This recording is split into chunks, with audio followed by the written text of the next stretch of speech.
Hello everyone, this is Ryu from Pro. Today I'm going to talk about a chip shot that can be very useful around the greens. Many people like to chip with the wedges, especially with sand and lob wedges. Well, it might look cool and might feel good sense of accomplishment when you succeed, but the fact is that the probabilities of success is very low and takes a lot of practice.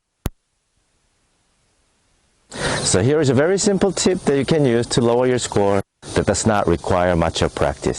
So stay tuned.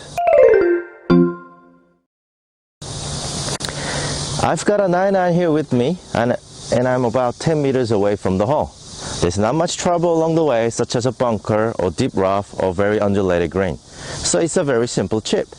But people tend to make it difficult. They try to flop it up in the air or try to run it up with the wedges. When there's room for the ball to roll, your first option should be to use it and try to pick a club that's easiest to perform the shot. For this kind of situation, 9-iron is the perfect club. Pick a spot about 1/3 of the total length and try to land it there. Simple as that. You don't need to change your swing or your address or do something special about it. Just think about the spot and feel the power to carry the ball there. Let me try to hit some and see what happens.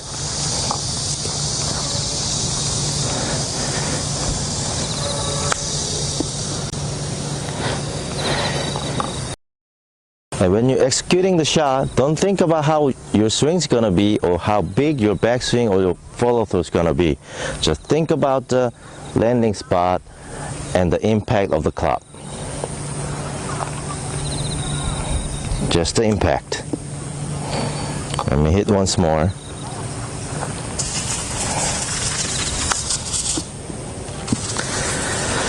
The good thing about this kind of chip shot is that it's actually very hard to hit a bad shot. Of course, you might hit a little fat or a little thin, but it will still end up in a position where you can still make par.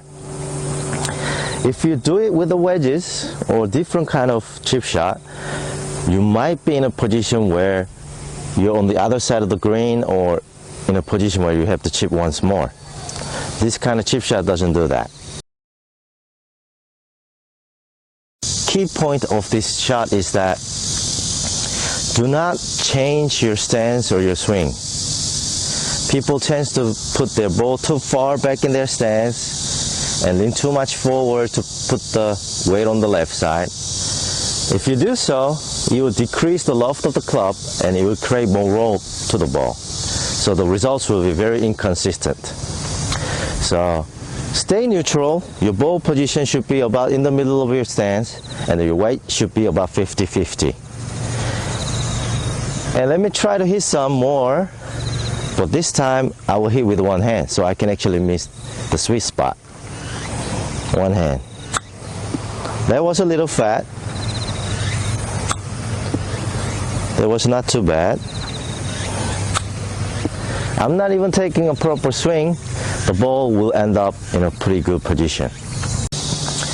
And of course, speed of your club and the speed of the green and type of golf ball that you use will change the amount of the roll.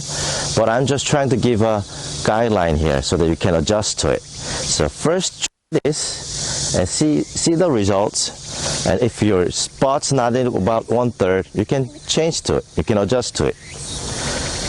But it will roughly be 1/3 of the total length if you're using the correct loft of the 9-iron. When you're practicing this shot, make sure your landing spot is inside the green and fairly flat to get a consistent result.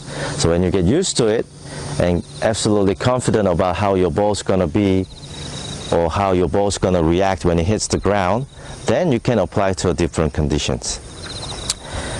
So try this when you practice on the range or on the course.